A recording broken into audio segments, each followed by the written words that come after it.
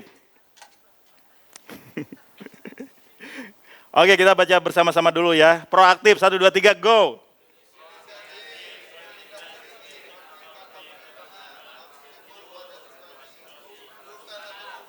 Oke. Reaktif, 1, 2, 3, go.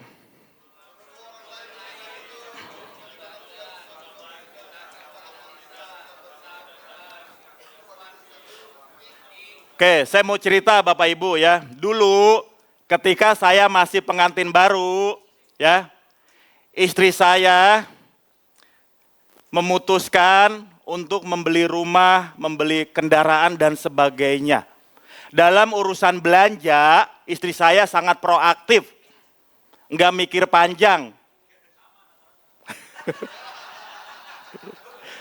Jadi dulu, action dulu, mikirnya belakangan. Sementara saya ya sangat reaktif, banyak mikir, banyak menganalisa.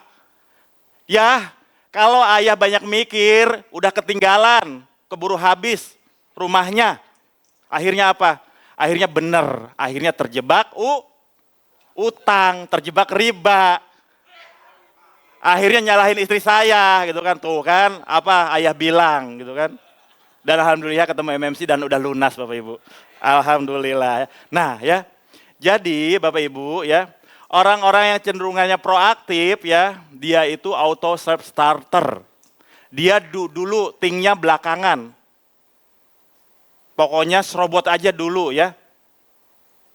Sementara orang-orang yang reaktif, biasanya ya, mereka akan menganalisa dulu, akan berpikir dulu, baru do, think dulu baru do, ya. Dia akan mempertimbangkan segala sesuatunya, dia akan ngumpulin informasi, ya. Kemudian dia cakap menganalisa. Setelah itu baru dia akan bertindak. Sementara orang-orang yang proaktif, dia nyebur aja dulu. Urusan nanti urusan belakang. Yang penting action aja dulu. Di tim saya juga ada Bapak Ibu, ya. Ada yang proaktif, ada yang reaktif. Saya baru ngasih instruksi 1-2 dari 10 instruksi, dia udah lari. Padahal instruksinya belum selesai. Apa yang terjadi kemudian?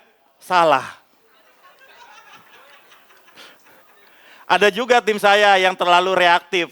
Udah dikasih instruksi jelas, tapi masih aja menganalisa, ya, mikir-mikir dan sebagainya. Enggak action, mikir aja terus. Ya. Jadi Bapak Ibu, misalkan nih contoh ya, ketika misalkan ada demo buruh ya, katakanlah sebuah pabrik ya, ada demo buruh. Kalau bos yang proaktif ya, dia akan langsung mendatangi, menyelesaikan. Sementara kalau orang yang reaktif, dia akan banyak mikir, dia akan meeting dulu di internal ya. Jelas bedanya. Nah kemudian Bapak dan Ibu, contoh profesi yang proaktif, contohnya siapa? Oke, sales. Pemadam kebakaran, proaktif, reaktif? Bayangin kalau pemadam kebakaran mikir dulu.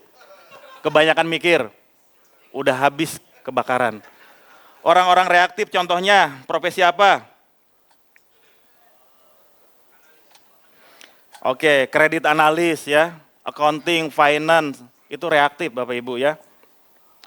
Jadi dalam satu tim Bapak Ibu ya, kalau bos kita proaktif harus ditemani oleh wakil atau asisten yang reaktif. Jadi biar berimbang. Kalau misalkan bos kita punya, katakanlah kita punya tim nih, dua-duanya bos kita ini sama-sama reaktif, apa yang akan terjadi? Misalkan disuruh ya mengerjakan sesuatu. Si bos pertama akan berkata, "Mangga silahkan duluan." Yang kedua, "Bapak aja duluan mangga." Akhirnya saling lempar Bapak Ibu. Enggak ada yang ngambil keputusan. Ya.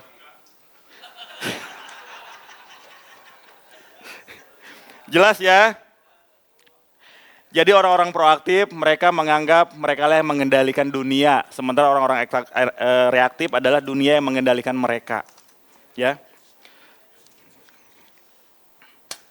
Jadi kalau kita sebagai manajer atau pimpinan ya kepada orang-orang proaktif ya, kita harus salurkan energi proaktif mereka. Soalnya dia nggak betah diem, kasih kerjaan terus, biar terus produktif. Sementara orang-orang yang reaktif kasih masalah-masalah untuk dianalisa supaya terus tertrigger, ya. Sedang mengerjakan proyek misalkan ya, ketika meeting, nih proyek nih meeting, belum apa-apa masih nyusun planning ya, kita udah melibatkan orang reaktif. Akan terus direm oleh orang reaktif, apalagi reaktif menjauhi. Akan direm di awal belum apa-apa. Jadi usahakan ketika meeting di awal-awal kumpulkan orang-orang yang proaktif dulu ya. Setelah jadi baru libatkan orang reaktif. Biar tersusun dulu. Ya. Jelas? Oke, termasuk ya ketika kita interview rekrutmen karyawan. Nanti saya akan contohkan. Kita nggak perlu repot-repot menggunakan pertanyaan tadi dan sebagainya. Hanya lewat satu pertanyaan aja kita bisa membaca semua kelima profil seseorang. Ada yang tahu bagaimana caranya?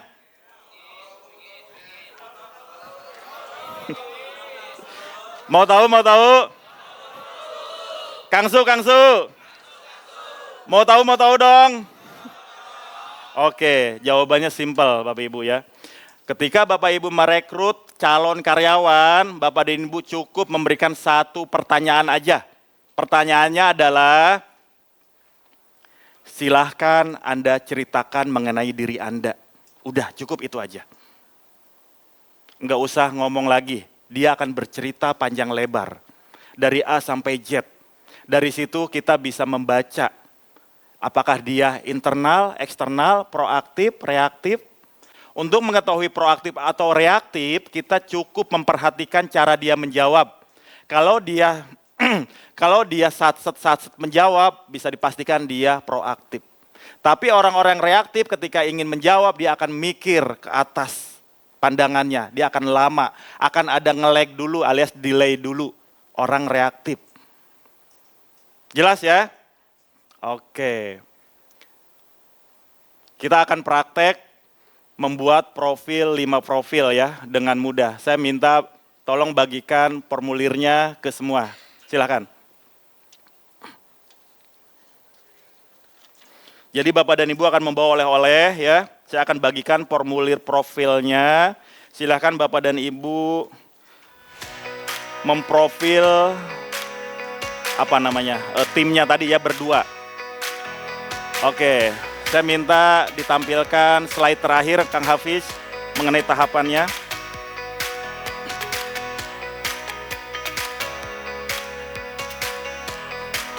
Slide paling akhir, oke.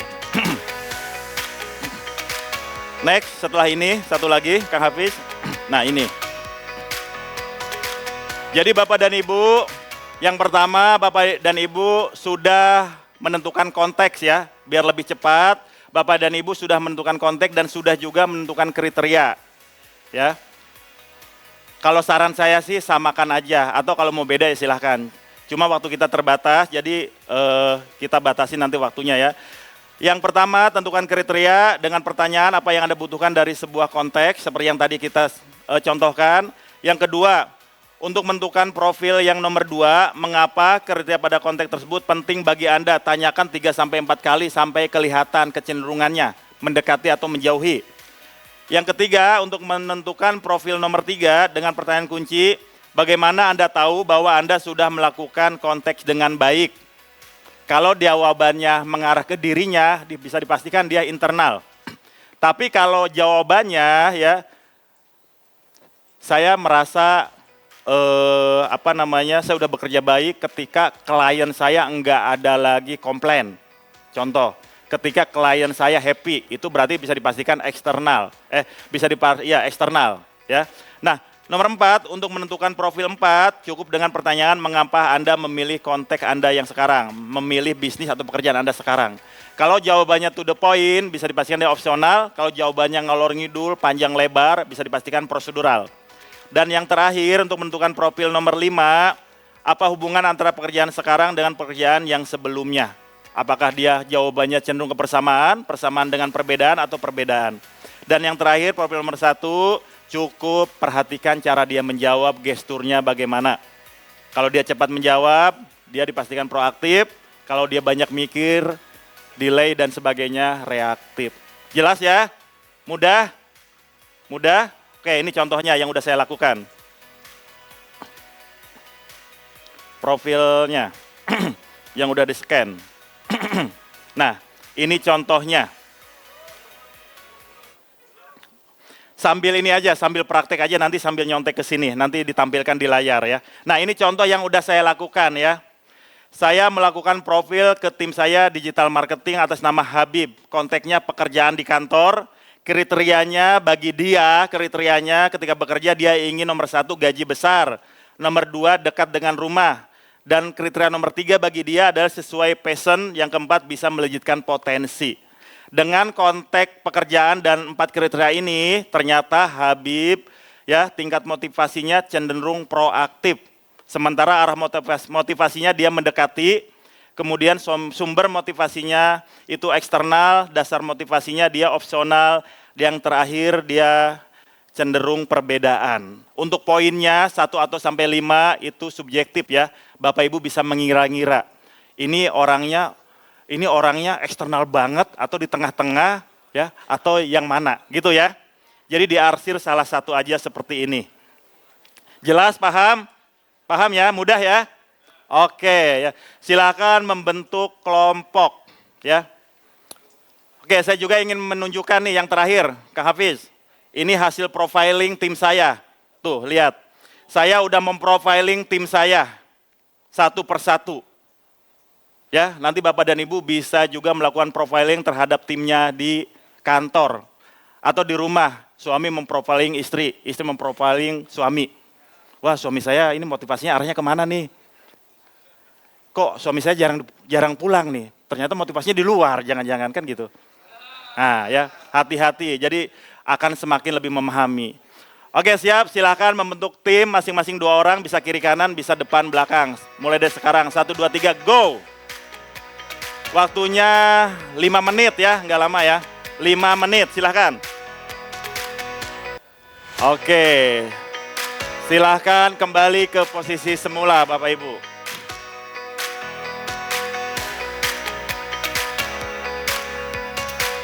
Halo, halo, halo. Hai, hai. Oke, ada yang mau berbagi hasilnya Bapak Ibu? Siapa yang mau berbagi hasilnya? Silahkan. Dari ibu-ibu ada? Oke, Bu Santia lagi. Bu Santia memprofil siapa? Bu Asum. Apa hasilnya gimana, Bu Asum? Iya, tadi itu kita bahas tentang rekrutmen untuk pegawai atau calon staf konten dan konteks kreator. Oke. Persyaratannya yang pertama adalah muslim atau muslimah yang taat ya. Baik. Taat itu kan sholat 5 waktu, ya ngaji, Ya. busana. Terus Lalu? yang kedua minimal SMK. Oke. SMK itu sekarang sudah cukup bagus. Baik. Atau D3, keempat pengalaman kerja. Siap. Terus mungkin ada tambahan ya dari Bu Asum, bisa tinggal di dalam. Terus tidak merokok. Oke. Terus tidak terlibat riba. Oke. Lalu Untuk 5 profil profil motivasi Bu Asum apa aja? Ibu Bu Asum bisa menjelaskan? Jadi gini ya, ini Oke, kan Bapak-bapak kita fokus. Silakan Bu Asum. kita mencari konten dan kreator, satu muslim dikhususkan buat Ikhwan ya. Oke. Ikhwan. Kedua pengalaman 1 tahun minimal SMK. Baik. Ketiga tinggal di dalam, Baik. mau di mes gitu. Keempat tidak perokok. Kelima tidak ada cicilan utang. Oke. Jadi satu tingkat motivasinya masuk ke reaktif ya. Bu Asum reaktif berarti. Ya. Oke. Arah motivasi yang pengalamannya 1 tahun lulusan minimal SMK masuk mendekati. Oke. Yang mendekati itu Bu Asumnya ya. Ya. Yang Oke, mendekatinya. Terus untuk tinggal di dalam berarti internal ya ke dianya. Untuk internalnya, untuk ke karyawannya internal ya. Oke. Terus ini tidak perokok masuk ke prosedural. Oke. Kalau tidak ada cicilan utang masuk ke perbedaan ya. Faktor motivasinya masuk ke perbedaan. Baik, oke. Makasih Bu Asum. Ya silakan Ibu yang belakang. Mic-nya diambil, silakan. Ya Bu, silakan. Assalamualaikum, sebetulnya saya agak bingung.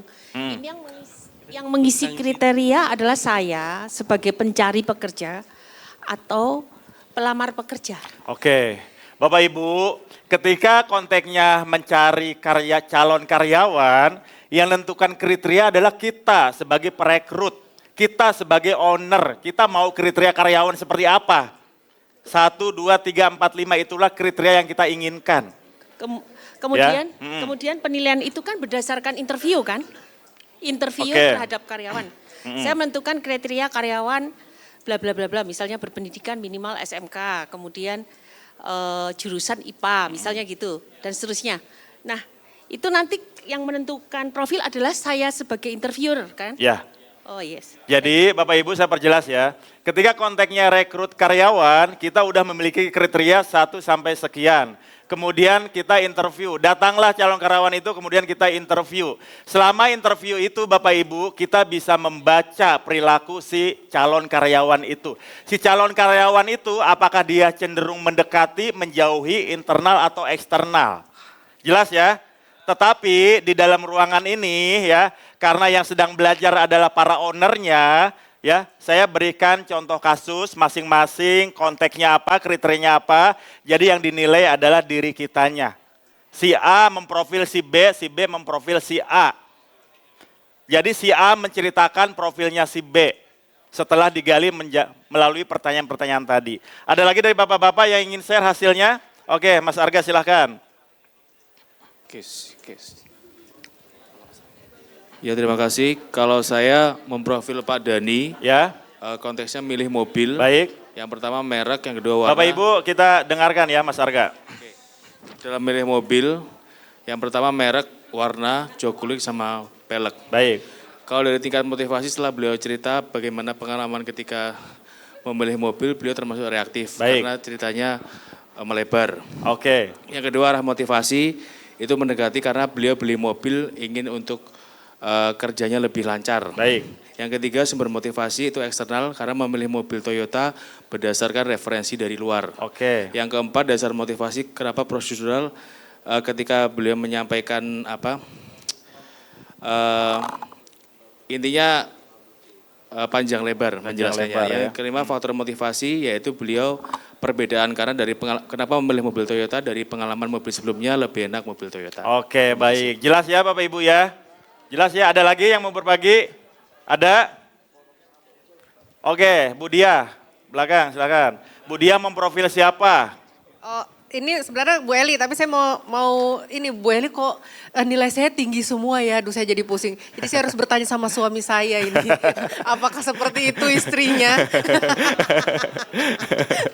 Bu Eli kok tinggi semuanya? Gimana, konteksnya apa? Nah, kalau saya sebenarnya body goals menurut standar saya. Oh, body goals. Ya, oke. body goals menurut standar saya loh ya. Apa aja? Nah, jadi kayak olahraga harus tiap hari, Oke. minimal 1 jam. Baru diet karbo, baru diet gula, baru sauna. Oke. Gitu.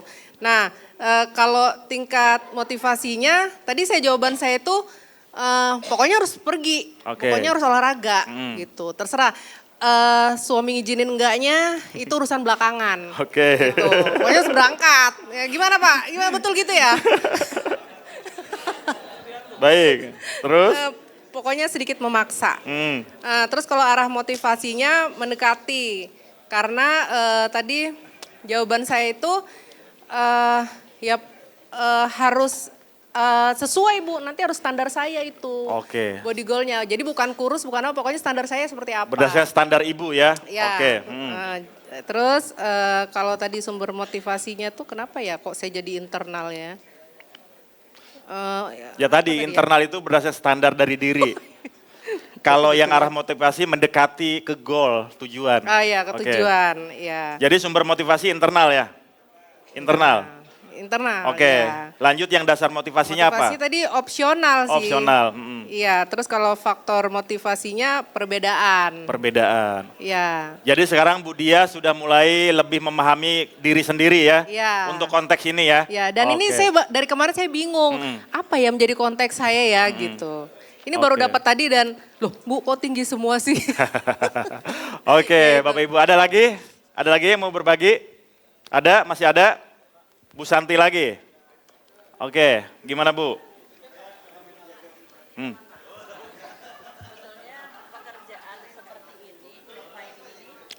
Mic-nya silakan. Ya, maaf ini sebetulnya saya mau melengkapi nih gitu ya Pak Bapak Ibu kita fokus dulu. Ya, kalau datang ke psikolog gitu ya, jadi contoh profiling pribadi seperti ini namanya psikogram. Jadi psikogram itu akan ada tes IQ, kecerdasan. Kemudian sesudah itu kita lihat ada tes minat bakat kalau untuk anak-anak remaja. Terus udah gitu kita bisa tes juga kepribadian. Baik. Nah, artinya kalau profiling seperti ini, kalau kita mau bikin job description, tadi nyambung sama tugasnya kita, cari konten dan konteks kreator itu, kan ada job description misalnya dari perusahaan, Sari Award itu pengen kriterianya apa. Baik. Nah kemudian kita diskusikan konteksnya itu, berapa banyak misalnya 10. Nah kemudian profilingnya ini kan motivasi yang kita lihat. Sebetulnya kalau di psikologi itu faktor utama itu juga adalah kecerdasan, minat bakat. Baik. Nah intent motivation ini bisalah kita ukur seperti ini. Oke. Contohnya kalau konten kreator itu, kalau kita bahas dari saya itu tingkat motivasinya dia harus yang tinggi. Ya. Kemudian yang kedua dia proaktif ya. Kemudian arah motivasinya tuh dia mendekati 5 ya, karena dia harus manut kan sama owner mau bikin konten kreator. Saya pun punya pengalaman seperti itu, mencari konten kreator sekarang itu bisa di remote gitu di beberapa kota. Yang penting dia setorannya seminggu misalnya 2 kali. Kemudian sumber motivasinya itu internal 5 ya. Karena dia kalau misalnya anak SMK, dia mau jadi konten kreator yang top gitu ya.